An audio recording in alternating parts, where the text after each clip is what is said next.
90 kids எல்லாருமே இந்த ஸ்வீட்ட கண்டிப்பா மறந்திருக்க மாட்டீங்க. ஸோ அம்மா, அப்பாலாம் கடைக்கு அனுப்பும்போது பெட்டி கடையில இருக்கும். ரூ. 1 பால்கோவா அப்படின்னு சொல்லி வாங்குவோம். நான் அது வேற ஏதோன்னு நெனச்சேன். ஆனா கடைசில பார்த்தா அது வெறும் பொட்டுக்கடல தான் செஞ்சிருக்காங்க அப்படின்னு இப்ப தான் எனக்கு தெரியும். ஆனா வீட்ல ஜஸ்ட் ட்ரை பண்ணி பார்த்தேன். நல்ல அவுட்புட் வந்தது. ஒண்ணும் இல்ல. 1 கப்பு பொட்டுக்கடல எடுத்துட்டு, அதே கப்ல 3/4 சுகர போட்டு நல்லா பவுடர் ஆக்கிட்டு, ஒரு பேன்ல லோ ஃப்ளேம் வச்சு நெய் ஊத்திக்கலாம். நெய்ய ஊத்தி நெய் லைட்டா சூடான உடனே நம்ம அரைச்சு வச்சிருக்க அந்த பவுடர போட்டு அப்படியே கட்டி இல்லாம அப்படியே பொறுமையா கிண்டுங்க.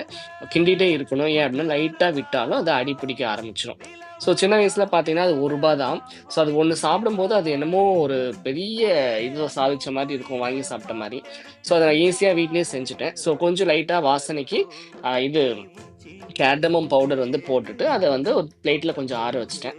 அதுக்கப்புறம் கையில வந்து புடிச்சு பாருங்க. புடிச்சு பார்க்கும்போது கொஞ்சம் அழுத்தமா வந்தது அப்படின்னா, ஓகே பதம் ரெடி ஆயிடுச்சு அப்படின்னு அர்த்தம்.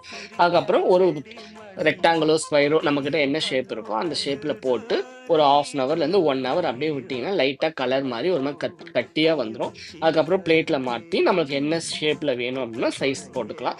நான் பெட்டி கடையில இந்த ஷேப்ல தான் இருக்கும். அதனால இந்த ஷேப் சும்மா கட் பண்ணி போட்டு சாப்பிட்டேன்.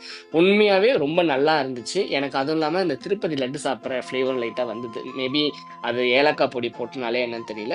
ஸோ நீங்களும் ட்ரை பண்ணி பாருங்க. வெறும் 10 நிமிஷம் தான் செய்யறதுக்கு. அதுக்கப்புறம் எடுத்து ஆற வச்சுட்டு எடுத்து சாப்பிடுங்க.